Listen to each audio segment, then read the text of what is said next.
pues, digamos que en trabajo social se recogió a partir de la reconceptualización. También a nivel norteamericano y europeo se habló en un momento para el mismo periodo de los años 60, 70 del proceso del trabajo social radical que se le llamaba ya. No quiero, teniendo en cuenta que hay unas diferencias, ¿no?, entre lo que uno podría pensar que fue ese proceso reconceptualizador, que fue, digamos que son varias, que retomó varias visiones, pero que marcó un hito histórico en el debate del académico y formativo del trabajo social latinoamericano, ¿cierto? Y lo que va a ser como la perspectiva histórico-crítica de la cual estoy hablando, que ya les señalo pues algunas diferencias en términos de lo que se concibe la formación y el proceso de trabajo social. Entonces, estos procesos, pues principalmente en la reconceptualización desde la mirada, digamos, más de cómo se vinculó esta perspectiva marxista en este momento, pues hay autores como Barrés, como Cruz, que fueron importantes en ese momento, y creo que desde la escuela histórico-crítica, que principalmente se ha desarrollado en Brasil, no únicamente, pero sí creo que de hecho el debate inició más en un contexto latinoamericano, que uno podría llamar en nuestro contexto post-reconceptualizador, pues se reconocen dos grandes autores a nivel brasilero, pero a nivel mundial, que son Marilda Yamamoto y C. Pablo Neto. Sin decir que, pues, no hay, que son los únicos, pero tal vez los pioneros de esa perspectiva o de esta mirada marxista, digamos, en el trabajo social, desde la cual también genera diferencias con el proceso reconceptualizador. Bueno, creo que hay cosas que planteó importante la reconceptualización, entonces la mirada de la función política del trabajo social, la mirada política.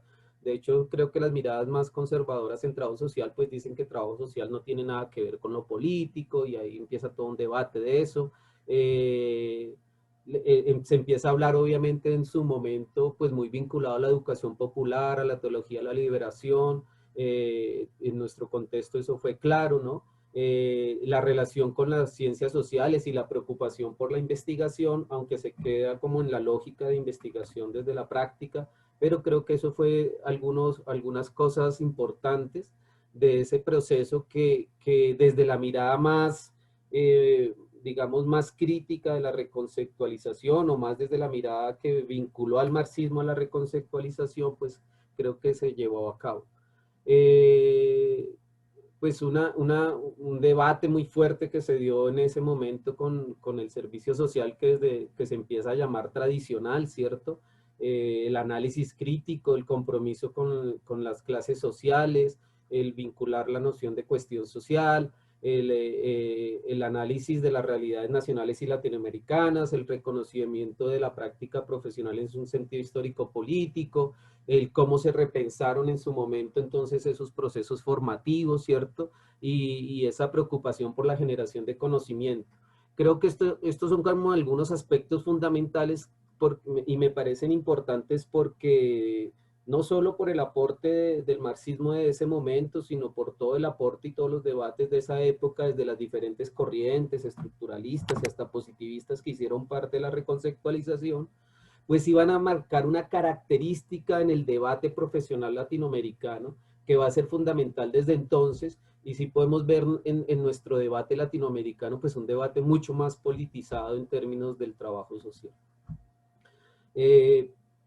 Creo que para todos de alguna forma, y hay mucho debate en esto, pero pues yo retomando las palabras de Kinderman, pues se plantea cómo a partir de los años 70, pues las dictaduras militares, sobre todo en el cono sur, pero en gran parte de los países latinoamericanos, pues van a llevar, van a truncar, digamos, ese proceso que se dio, y desde autores como Neto se va a empezar a hablar de un neoconservadurismo profesional en el contexto latinoamericano, teniendo claro que pues para nuestro contexto colombiano, pues digamos, si bien hemos tenido gobiernos altamente pues represivos, pues no tuvimos como tal una dictadura, y pues tampoco la reconceptualización. Yo creo que aquí hay un aporte importante que ustedes conocen tal vez más que yo con lo que fue el método de Caldas y todo el proceso reconceptualizador que se dio en Colombia, pero que principalmente la Universidad de Caldas lideró en su momento.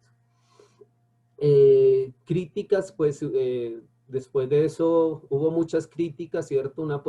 Se ha hablado de la positivización del marxismo, estoy hablando desde la perspectiva histórico-crítica, ¿no? Sin desconocer otra, que no se rompió con esa lógica endogenista del origen de la profesión, o a veces de verla como una ayuda profesionalizada y no como también producto digamos, de las dinámicas histórico-políticas, económicas de la sociedad que llevan a que una profesión se legitime y sea necesaria para una sociedad y no solo por su especificidad. El practicismo en la relación teórico-práctica, ¿no? El investigar solo a partir de la práctica, que creo que es lo más, al menos desde mi mirada, me parece que lo más hegemónico en nuestra formación y en nuestra mirada de trabajo social es que nosotros investiguemos meramente desde la práctica, que nos lleva pues a investigaciones de tipo localizadas, puntuales, específicas, y no de análisis de totalidad o de problemas más universales, o desde una mirada, digamos, más científica y menos dirigida a experiencias puntuales. Sin decir que las dos no son importantes. El abordaje, pues que la propuesta de los métodos, pues al menos hay una mirada aquí desde Montaño que no logra romper con esa lógica epistemológica en el sentido que la preocupación es por el cómo más que por el qué en el sentido de conocer, ¿no? Y obviamente una visión mesiánica en el sentido que desde allí empezamos a hablar de que el trabajo social transforma la realidad, que iba a liderar el cambio, que somos agentes de cambio, que sobre todo esto se acuña desde una mirada de Marilda que habla de la lógica mesiánica. Entonces, a partir de la perspectiva, digamos, histórico-crítica, pues yo creo que si bien hablamos de esto, creería que podríamos hablar de una perspectiva histórico-crítica cuando ya se decanta esa mirada, digamos, de una mirada más marxista, en un sentido lógico, de ir a las fuentes directas, de no mirar esa lógica tan superficial del marxismo, de un marxismo, digamos, más ligado a las fuentes directas, ¿no? A las fuentes directas y ya otro contexto muy diferente al que fue en los años 60, que en un contexto de Guerra Fría y de incidencia del socialismo real, ¿cierto? Que hizo una mirada muy revisionista del materialismo. Entonces, desde esta mirada, pues obviamente Marilda va a hablar de no caer en una lógica ni siquiera mesiánica en el sentido de que somos los salvadores, ¿cierto? Pero tampoco fatalista de que somos meramente conservadores y aquí nos ponen una dinámica dialéctica contradictoria que va a ser muy interesante para el debate, ¿no? Obviamente se mantiene la apropiación de los fundamentos del capitalismo para explicarlo, para poder hacer una crítica, la profesión desde vista a partir de lo histórico, ¿no? El significado y cómo se genera y se legitima a partir del papel que cumple en y para la sociedad capitalista, las manifestaciones de la cuestión social y esa lógica de los intereses de las personas que viven del trabajo y la política social en un sentido de cómo esta política social también representa intereses contradictorios, por un lado el Estado en términos de generar también control social, gobernabilidad, pero también donde se enmarca y se materializan derechos y conquistas. Entonces aquí podemos hablar de contribuciones en materia de cómo participar y vincular a este tipo a la organización, a los movimientos sociales, a la conquista por los derechos, en una lógica de democracia radical que implicaría no solo los derechos en el plano de lo formal, sino en el plano de lo real, ¿cierto? Los fundamentos teórico-metodológicos para realizar nuestro trabajo profesional, la dimensión obviamente ontológica, muy ligado a un debate lukácsiano en términos de lo real, ¿no? Y de cómo nos apropiamos de la realidad, ¿no? Y obviamente un debate que va a ser muy fuerte en los años 90 en Brasil y creo que a nivel latinoamericano más para para este siglo para acá, que va a ser el debate sobre el proyecto ético-político profesional. Esto implica entonces como diferentes, como una perspectiva, ¿cierto? En términos de ver la realidad a partir del análisis de la cuestión social entendida como el ingreso en el escenario político de la clase trabajadora, donde hay unas luchas, ¿cierto? Donde se ponen sus intereses en juego, o se luchan a partir de los intereses, y eso implica unas conquistas y unas conquistas de derechos, obviamente también unos retrocesos históricos como el que estamos viviendo hoy en términos de ese avance de la lógica capitalista actual, ¿cierto? Y, y, y romper con esa lógica fragmentaria de ver la realidad como factores sociales aparte, ¿cierto? Que no están vinculados a dimensiones económicas, políticas, ¿cierto? O problemas sociales aislados que no tienen vinculación y que no todos responden a la cuestión social, como esos aspectos o esas también problemáticas que se evidencian con el avance del capitalismo. Las políticas sociales desde ahí, yo voy como muy rápido, bueno, no, pero sí voy bien. No, vas muy bien. Vas muy bien, profesor Robert. Sí, cuando ya sea o falte un No, es que poquito de quiero tiempo, no se preocupe, yo le voy a comunicar. ¿Listo? Entonces las políticas sociales y el trabajo social entonces son vistas, aquí viene todo un debate si son un instrumento de reversión o de manutención de desigualdades. Hemos hablado también que el trabajo social en esto implica si somos simplemente paliativo social o si realmente aportamos al cambio y todo este debate que se genera allí, ¿cierto? Entonces, ¿cómo también nos vinculamos en términos de ejecutores de políticas o programas sociales y unas políticas sociales actuales que cada vez son, podríamos decir, más mercantilizadas y si se quiere privatizadas? Entonces, el proyecto social en este sentido también implica, ¿cierto?, qué papeles y qué funciones se le atribuyen al Estado y cómo él responde a estas demandas y a estas luchas sociales.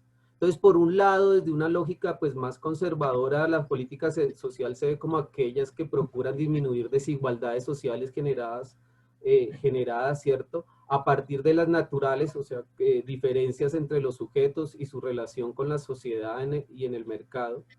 Y desde la mirada crítica, pues estas son vistas más allá de su función social como mecanismos de articulación tanto de procesos políticos y económicos en cuanto responden a esta lógica que les decía del control social, pero también materializan conquistas trabajadoras.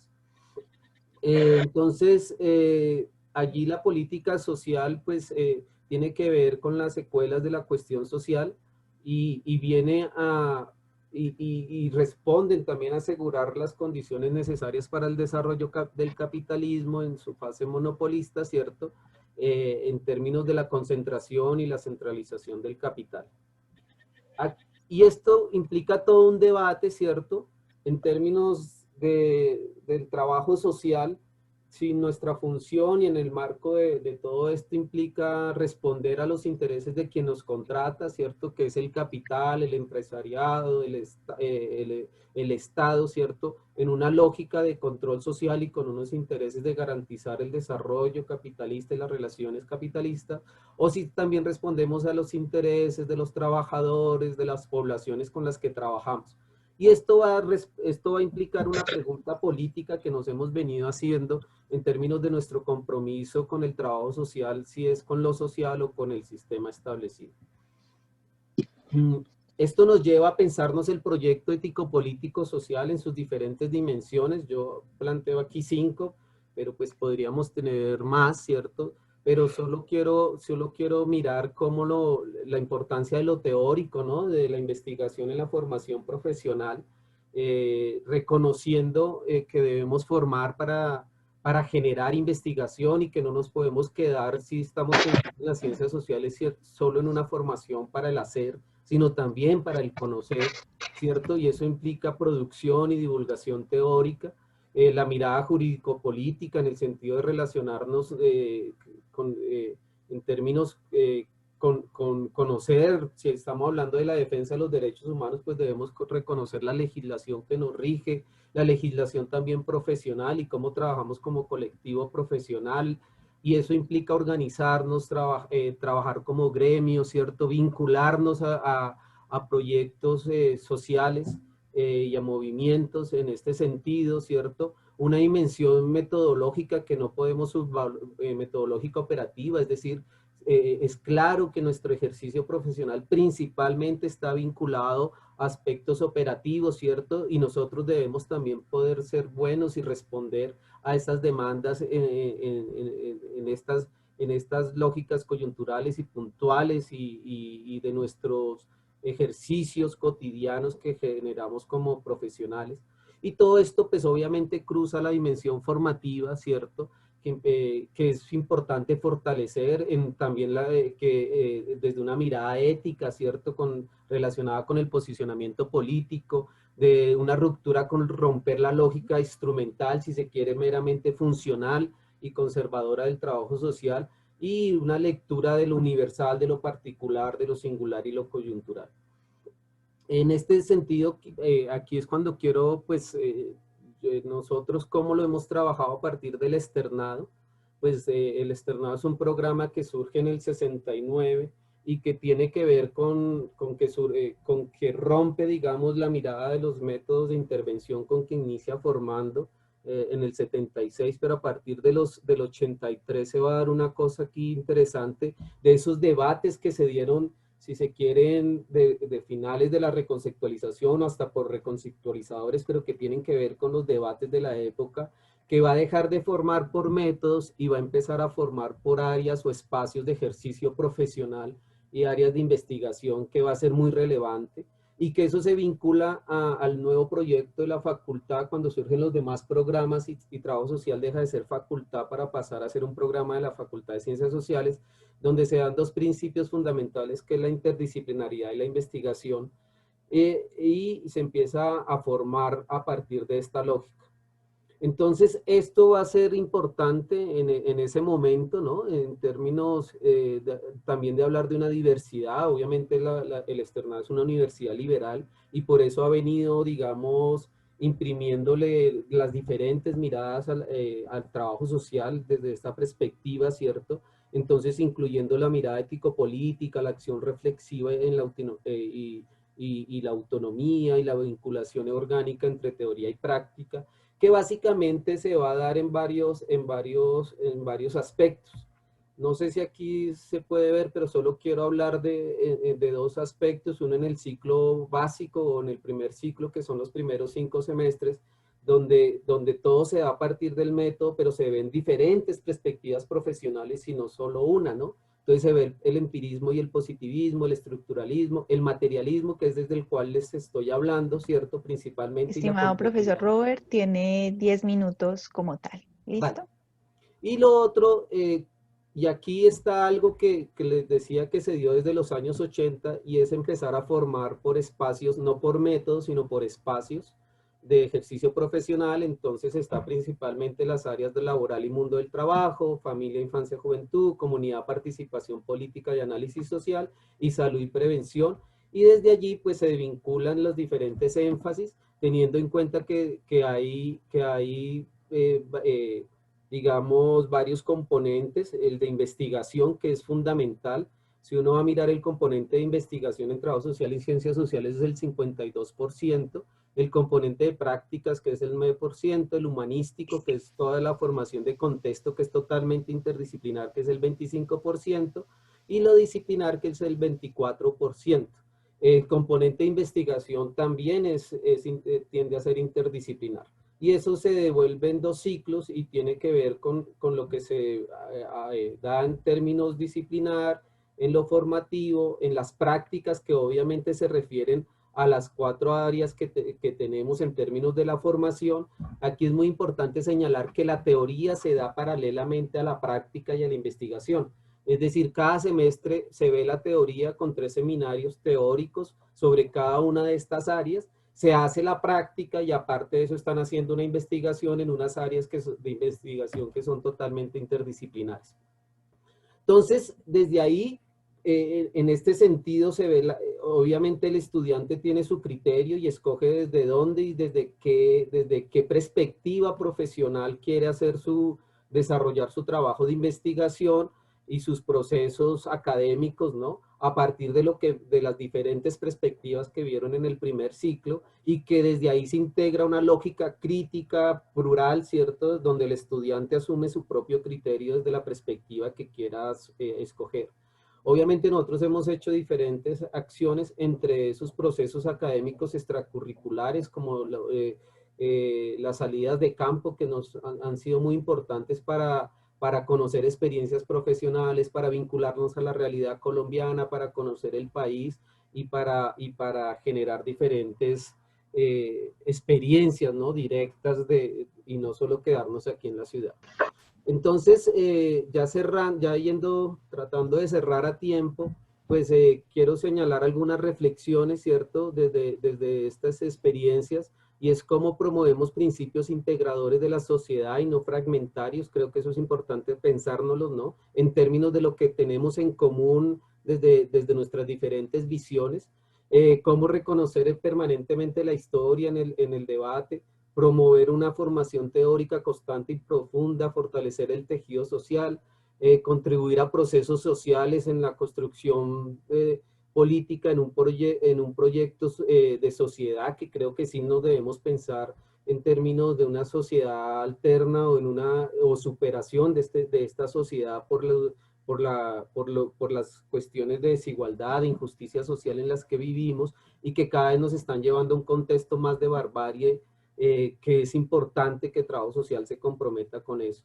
Y eso implica comprometernos pues con el trabajo emancipado, la justicia social, la paz, ¿cierto? Las mejores condiciones y garantías sociales.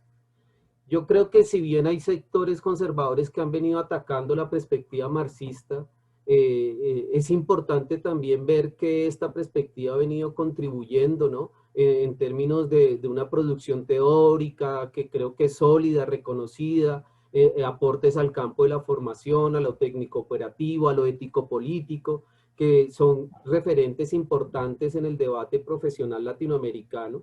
Y es importante reconocer que como área, debemos vincularnos como área de producción de conocimiento crítico, no solo para responder a los parámetros de calidad donde ahora se llevan a las universidades y se están presionando para generar, ¿cierto? Sino para mirar cómo generamos esa mirada reflexiva, analítica, propositiva, que es necesario para aportar y para debatir en términos de la construcción de sociedad, ¿no? Muchas veces el trabajo social no es consultado cuando de problemáticas sociales se refiere, porque muchas veces tampoco nos enfocamos y tenemos un debate fuerte que nos permita pronunciarnos frente a los hechos que están sucediendo.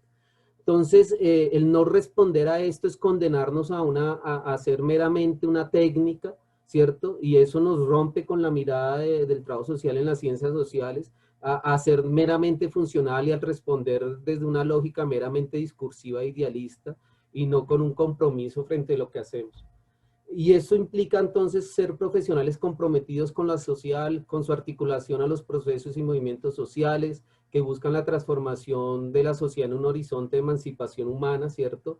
Y para eso pues debemos generar diferentes articulaciones, fortalecer el proyecto profesional, y ir en contra de esos procesos de barbarie a los que estamos siendo sometidos en un contexto actual. Finalmente, yo creo que todo esto implica, todo este debate que hay detrás a nivel profesional, pues implica si formamos o nos formamos, ¿cierto? Desde una lógica crítica para el mercado laboral, respondiendo funcionalmente a las exigencias de la actual sociedad capitalista, que entre otras requiere, ¿cierto? Requiere que la gente, pues no el pensar, sino el hacer, y que está impulsando a muchas dinámicas y cambios de planes de estudio. Entre esos el externado pues está viendo unos cambios muy fuertes en este momento, ¿cierto? Que tal vez ya ese proyecto en términos de investigación o ese proyecto en términos de esa lógica crítica puede tender a cambiar, y con los nuevos contextos que se están dando, pues cada vez se nos está llevando más a una lógica tecnicista, si la queremos ver así, y eso tiene que ver también con que la precarización de las políticas sociales y de las condiciones laborales profesionales que generan incertidumbre y pérdida de garantías laborales, también han quitado, digamos, el marco en el que nos desenvolvemos sí, en el que nos vinculamos los trabajadores sociales y las demandas que socialmente se le están haciendo a la profesión, en términos de cada vez pues responder a esas políticas o a esos programas cada vez más puntuales, más operativos, más asistenciales. Y en un contexto donde además se está criminalizando y reprimiendo a los sectores empobrecidos, ¿cierto? A quienes exigen sus derechos o atreven a cuestionar el sistema. Y por otro lado, pues en una lógica crítica, en una lógica de resistencia, si rompemos con eso o si luchamos contra eso, pues va a implicar formar y formarnos para construirnos como sujetos políticos, ¿cierto? Indignados ante las injusticias, comprometidos con la construcción social, con fundamentos para la crítica, coherente en el debate de las ideas y no simplemente atacando al otro con personalismos y activos, digamos, en términos generales, al debatir y a encontrar puntos en común que nos permitan ser activos en la participación política y el pensarnos un proyecto de emancipación humana y cómo desde ahí el trabajo social puede también aportar a esta construcción social. Gracias.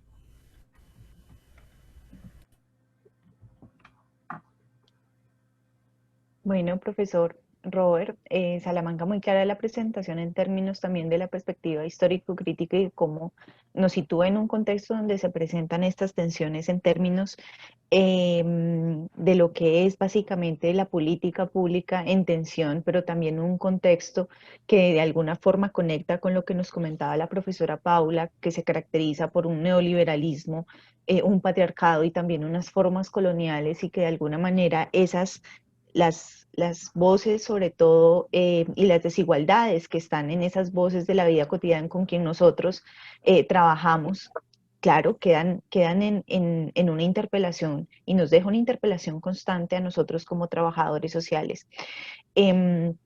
Bueno, en este marco y de hecho para conectar, porque el propósito de esto es también interpelar y ver cómo nosotros y de qué manera la pregunta por el cómo formamos, ¿cierto? Además de otros elementos curriculares que está entonces en este momento que hay en términos de la formación, como el currículo, la didáctica, la pedagogía. Entonces en este momento de hecho vamos a pasar también, dado que ya nos han expuesto sobre cómo el qué de la formación, que tiene que ver con toda la apuesta teórica, metodológica, epistemológica del trabajo social, en qué contexto de hecho se tiene o se debe emerger esa formación y de ahí por qué la importancia de conectarnos con los movimientos sociales, vamos a dar paso precisamente al cómo de la formación y básicamente en este momento doy paso a nuestra tercera invitada, la profesora Estela Quintar, quien nos va a comentar básicamente sobre la didáctica no parametral y especialmente porque el énfasis también de su recorrido tiene que ver como en esas dinámicas de enseñabilidad, pero sobre todo que reivindiquen al sujeto, que comparten esa experiencia del aprendizaje y cómo de hecho nosotros, tanto como docentes como estudiantes, hacemos parte de la experiencia del aprendizaje, del intercambio de saberes y nos unimos frente a otros actores sociales como instituciones, movimientos sociales, los proyectos de extensión, donde de alguna manera también nos construimos desde el cambio y desde el para qué también desde los sentidos últimos que persigue la formación de trabajadores sociales. En ese sentido, le pido a la profesora Estela Quintar que por favor prenda su cámara. Y ya. Ahí. Perfecto, Creo profesora. que ¿Cómo estoy. estás? Hola, ¿cómo están? ¿Cómo estás, Sandra? ¿Cómo estás, Sandrita? ¿Cómo estás, Luz? ¿Cómo estás? Muy bien, gracias. Muy, la verdad, muy agradecidas de tenerte como tal en este espacio. Entonces, en este momento pasas ya como tal a realizar lo que nos quieras compartir, tu ponencia y tus conocimientos de lo que nos quieras compartir el día de hoy. Bueno, sí te pido que como hiciste con los compañeros, me avises, porque bueno, uno se entusiasma conversando y se puede pasar del tiempo. Yo no soy muy cuidadosa, así que confío en tu cuidado. ¿Mm? Claro que sí, es la parte que es cierto que compleja también para el moderador, pero yo te voy a estar informando en el manejo del tiempo. Listo. Bueno, y gracias a vos y gracias a Sandrita, porque la verdad que como yo soy a la antigüita, no. Ah, y acá también hay un compañero que puso imagen. Muchas gracias. ¿Cómo estás? Y agradecería si pueden poner imagen, porque es muy difícil hablar sin un rostro, sin un otro. Entonces, gracias por poner imagen.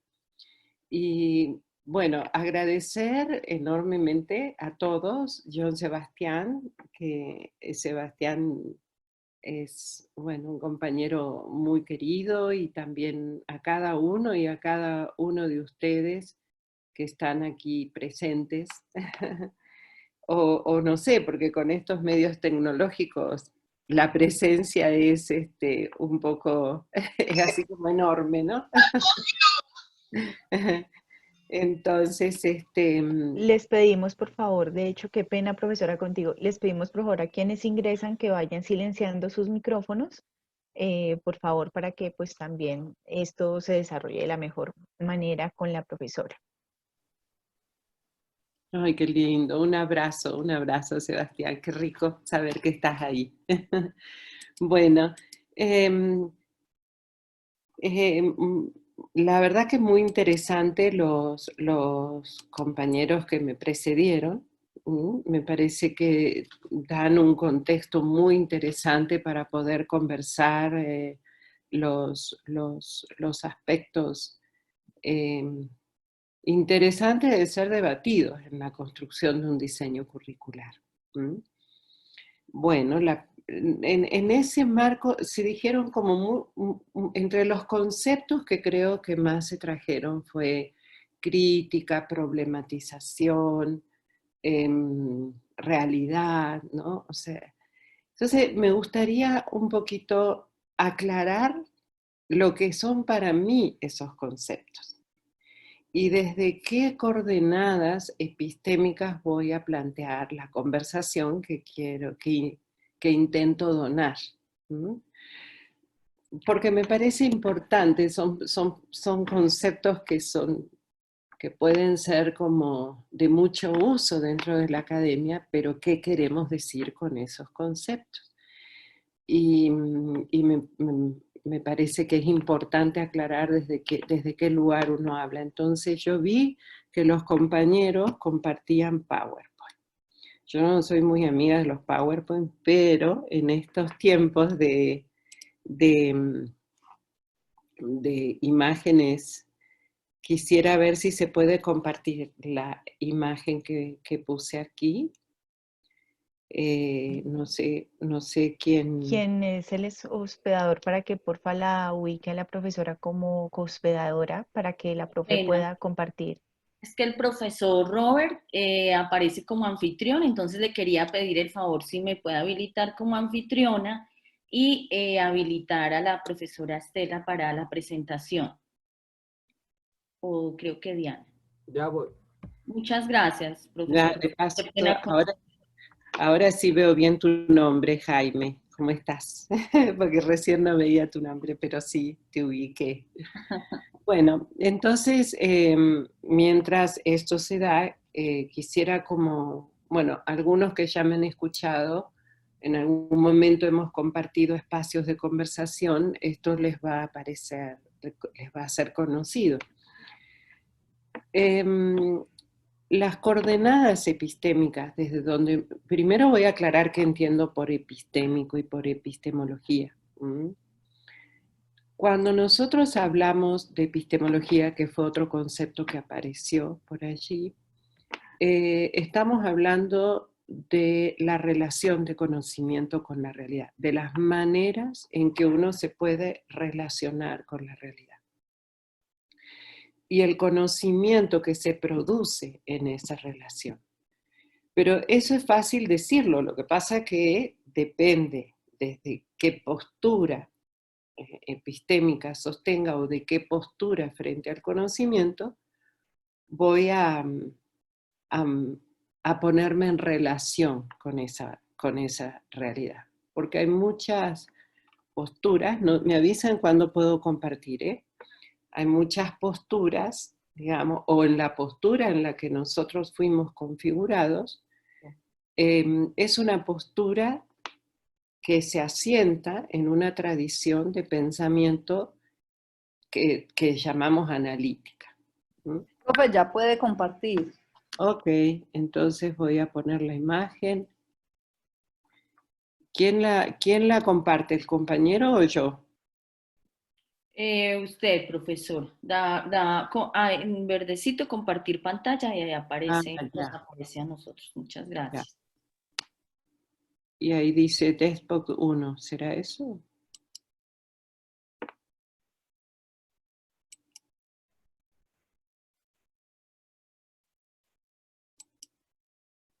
No, creo que no, ahí está. ¿Aparece así, no? Todavía no, profesor. ¿Sí o no? No, yo no la veo. No. No, todavía no. No, lo que puedo hacer es enviarte Sí, Listo, Es profesor. es que nunca entiendo, no sé cómo hicieron los compañeros anteriores, no entiendo cómo. Bueno, siempre es un tema con esto. Pero bueno, Listo. entonces,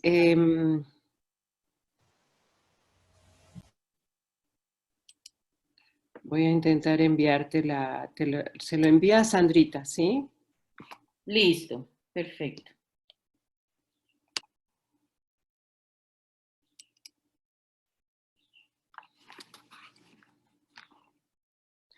Bueno, no, ahora veo cómo hago para enviárselo. No, para no perder el tiempo.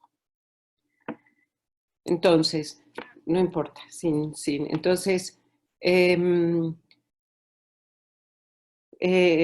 hay como dos posturas, entonces decía. Una postura epistémica es en la que todos fuimos formados, todos. Porque el sistema educativo se organiza sobre esa perspectiva. Y esa perspectiva es una perspectiva, como decía recién, que se asienta en, en una tradición de pensamiento analítica que se funda, que surge, digamos, con el capitalismo moderno y que privilegia, digamos, la razón científica, los planteamientos teóricos. Semmelman a esta postura le llama pensar teórico. En este pensar teórico, la realidad se mira desde la externalidad. Y al mirarse desde la externalidad, si yo miro esta taza desde aquí, para mí es un objeto y la uso como objeto. Entonces, esta mirada de la externalidad no es menor, parece, es algo que todos ya sabemos. Sin embargo, a la hora de la organización de los diseños curriculares, es bueno saber en qué postura epistémica uno está parado. La otra perspectiva, que es la crítico-hermenéutica, voy a tratar que creo que es mucho en función de esta, es una... La otra perspectiva, que es la crítico-hermenéutica, por el contrario, tiene una relación directa con la realidad. No mira la realidad desde la externalidad. Entonces, al estar involucrado con la realidad, el pensar teórico queda como una referencia y no como un criterio de verdad para explicar la realidad. Entonces, en esta relación que podemos establecer con la realidad, una relación mucho más directa,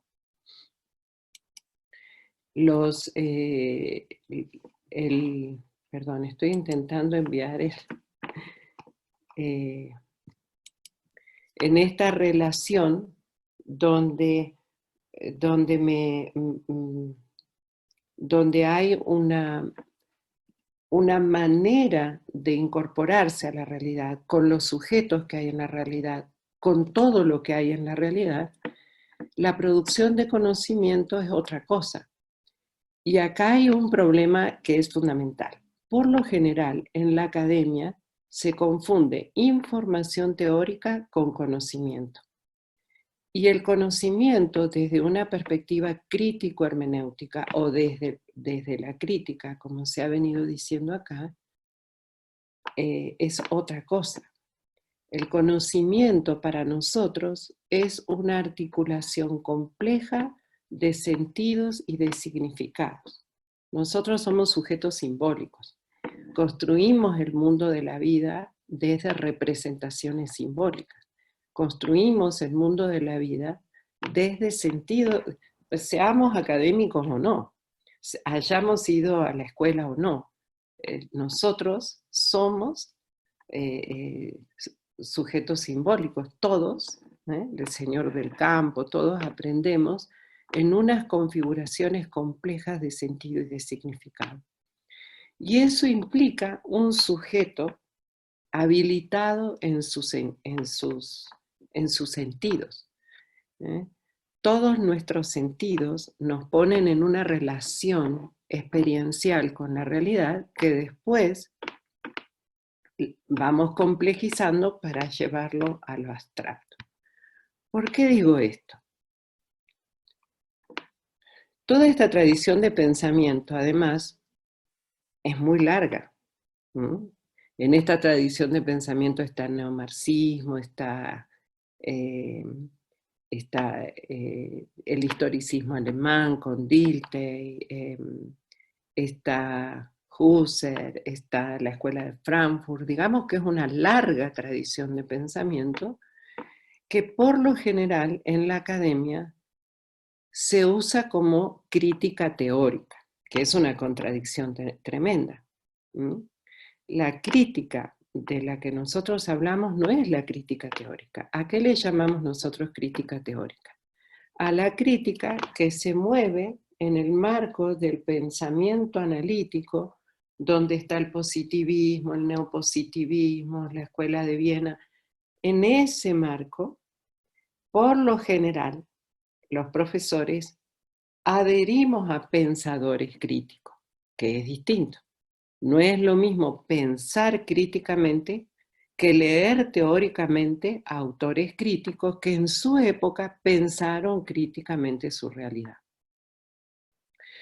Entonces, en el sistema educativo se nombran siempre a los mismos: Giroux, Peter McLaren, Freire, y después otros, que tampoco ni siquiera trabajamos pensadores críticos latinoamericanos, que los hay y los hay mucho, pero como pensadores.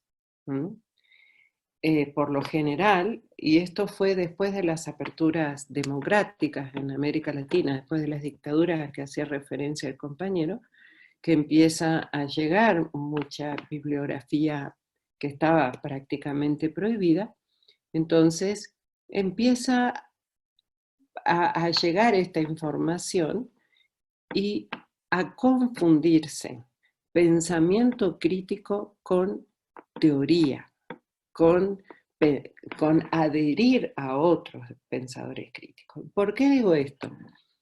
Porque asumir la crítica como forma de pensamiento implica tener profesores que piensen críticamente. Y ahí tenemos un problema intergeneracional bastante fuerte. No es el diseño curricular lo que va a garantizar el cambio en los procesos de formación de sujetos, porque los procesos son eso, formación de sujetos. Y si los sujetos enseñantes adhieren a los pensadores críticos, es decir, se mueven en una crítica teórica, difícilmente puedan enseñar a pensar críticamente. Y pensar críticamente implica poner, digamos, a disposición de quienes se forman unos procesos de relación con la realidad, donde esos procesos de relación con la realidad sean el sentido mismo de la formación. Con buen criterio, recién creo que era Paula, que decía que había que modificar las prácticas de la enseñanza y que las prácticas de la enseñanza deberían ser transversales. Y el compañero que me antecedió también decía que la investigación tenía que ocupar otro lugar en términos de formación de sujetos, pues eso implicaría que los nudos problemáticos del diseño curricular, más que ser disciplinares o temáticos o interdisciplinares, porque este concepto de interdisciplina que fue muy, digamos, nombrado en una época por los 2000 más o menos, que se hablaba de mucho de la interdisciplinariedad, pero al venir de un pensamiento teórico, disciplinar, basado en criterios de verdad, de lógica clasificatoria, de lógica competitiva, como decían hoy, ¿no?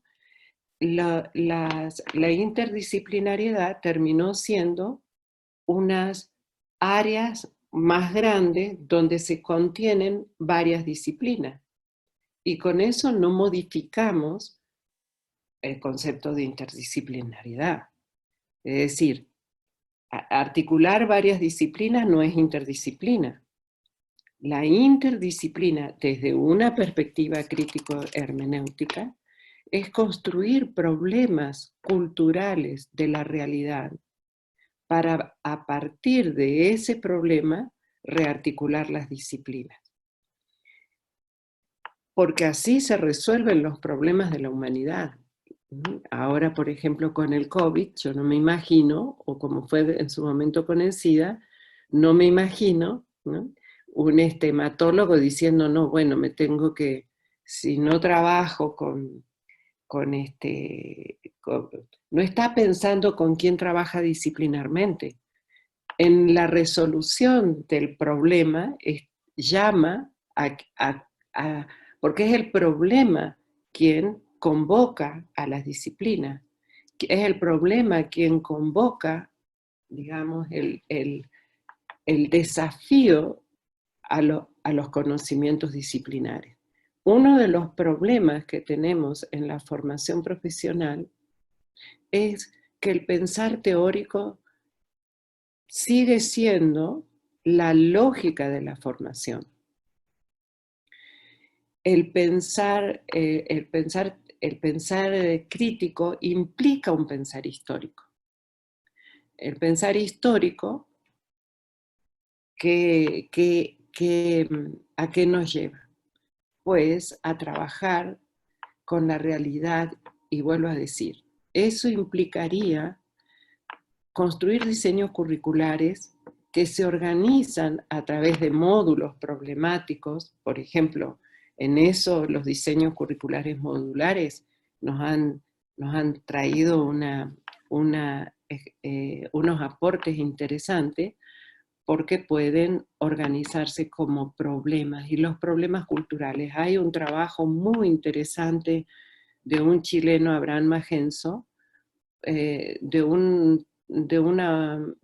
de sus pocos textos vinculados a esta problemática, que se llama Currículum y Cultura, y donde él habla de invariantes culturales, donde él habla desde una otra forma, desde una otra lógica para construir diseños curriculares que activen la presencia de la realidad, y no que la realidad termina siendo, en esta perspectiva analítica de pensar teórico, la realidad termina siendo también una abstracción, ¿no? También una abstracción porque, para empezar, como decíamos, las prácticas están al final, pero también las disciplinas son tan de pensar teórico que hacen referencia a la realidad, pero no se construye la realidad.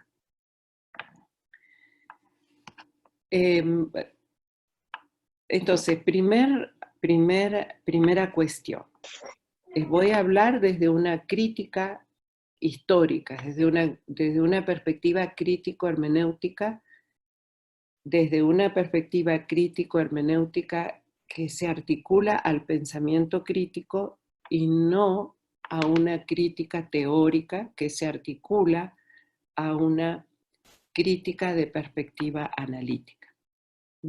Entonces, en esta mirada de perspectiva crítico-hermenéutica, y ahora sí voy a pedir un minuto para poder enviar el documento, porque... Listo, tranquila.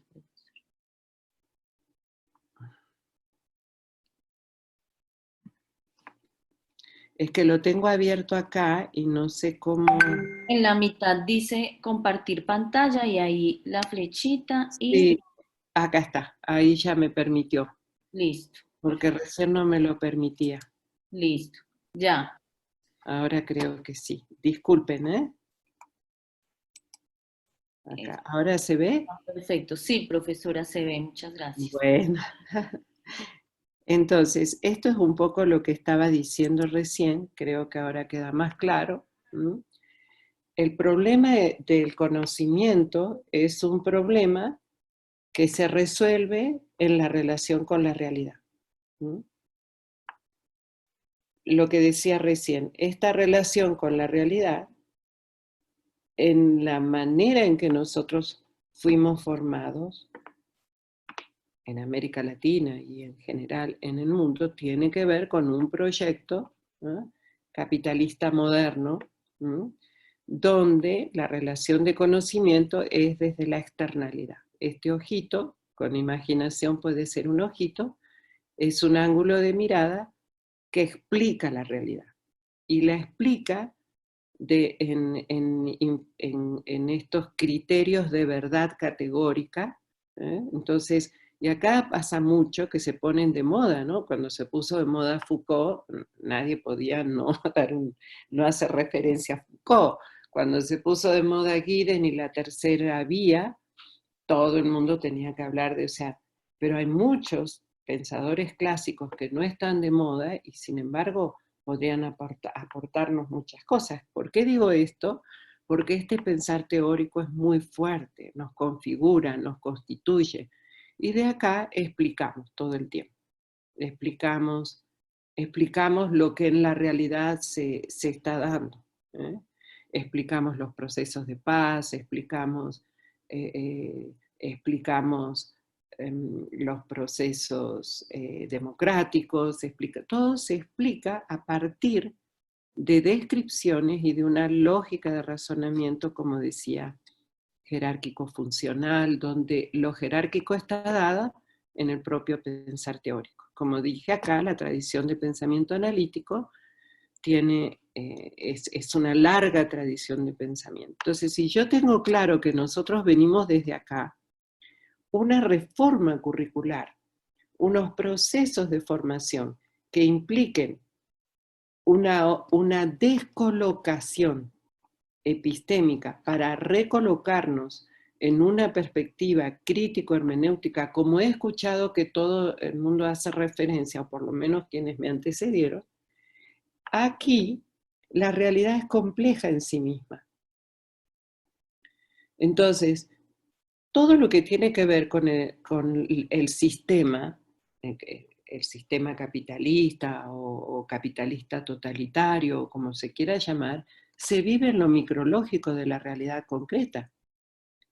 Por lo tanto, no se habilitan las disciplinas para poder entender lo que pasa en la realidad. Es exactamente al revés. Es implicándonos, concepto muy importante que trabaja Devereux, por ejemplo, implicándonos en la realidad y todos estos aportes, la fenomenología, que habla de la importancia de la experiencia vivida en la realidad concreta para poder comprender históricamente lo que ocurre aquí. hablamos acá del historicismo alemán y demás, ¿no? Entonces, cuando yo digo histórico en esta perspectiva, estoy hablando del presente, no del pasado. De un presente que sí se resignifica desde el pasado para poder ver en perspectivas de futuro. ¿Por qué era importante para mí poner esta imagen? Porque cuando hablamos de un cambio curricular, en la perspectiva de un pensamiento crítico, estamos hablando de esta descolocación epistémica. No estamos hablando de cambiar temas o de cambiar disciplinas de pensadores que escribieron desde la crítica, sino que estamos hablando de una descolocación epistémica. Y esa descolocación epistémica puede no cambiar el currículum, pero lo importante es que cambie la descolocación epistémica de quienes enseñan para generar nuevos espacios de posibilidades de aprendizaje. Entonces, dicho esto, ¿no?, que fue un poco también lo que dijo el compañero, algo conozco del diseño que él hizo referencia del externado, si bien, digamos, hay unas condiciones de posibilidad en este cambio del propio diseño curricular, a veces pasa, y pasa muy seguido, que quienes enseñan en esa perspectiva, al venir formados desde estas coordenadas epistémicas, aunque estén dadas las condiciones de posibilidad, se sigue trabajando desde esta perspectiva de tradición de pensamiento crítico con un discurso, de esta tradición de pensamiento analítico con un discurso de tradición crítica, con un discurso que no es lo mismo que llevar a la práctica este aporte. Dicho eso, me voy entonces ahora a centrar en cómo formar en una perspectiva de pensamiento crítico, cómo provocar esta formación de pensamiento crítico. En primer lugar, incorporar la investigación como parte del proceso de formación. Y acá tenemos una dificultad. La investigación, en esta perspectiva, está fuera de los procesos formativos. Incluso los propios profesores, a veces, como ahora la investigación es obligatoria para poder estar categorizado, digamos, desde un pensamiento indexado, desde un pensamiento indexado porque se indexa, digamos, todo lo que tiene que ver con, se privatiza, se indexa y para cobrar un poco más para lo que sea, porque además hay unos condicionamientos institucionales que hace que el pensamiento esté indexado. Entonces, indexado por los artículos indexados, por los criterios de calidad, por las evaluaciones, por las credencializaciones, por todo lo que vivimos. Porque si no, no tenemos fondos para sostener los pocos fondos que nos están llegando últimamente a las universidades latinoamericanas. Entonces, en esta perspectiva, la investigación está siempre como fuera, incluso los proyectos, decía que los profesores tenemos, a veces hacemos esfuerzos para que los proyectos sean parte de lo que hacemos, de los procesos formativos, como un esfuerzo. Y a veces ni siquiera eso está bien visto, o cuesta meterlo, así como forzarlo dentro de las áreas que estamos trabajando. ¿Ok? Eso tiene que ver con un modo de pensar la investigación. La investigación, si yo me muevo acá, es parte constitutiva de la construcción de conocimiento complejo que me va a implicar siempre estar en contacto con la realidad. Entonces, la investigación es, desde esta perspectiva,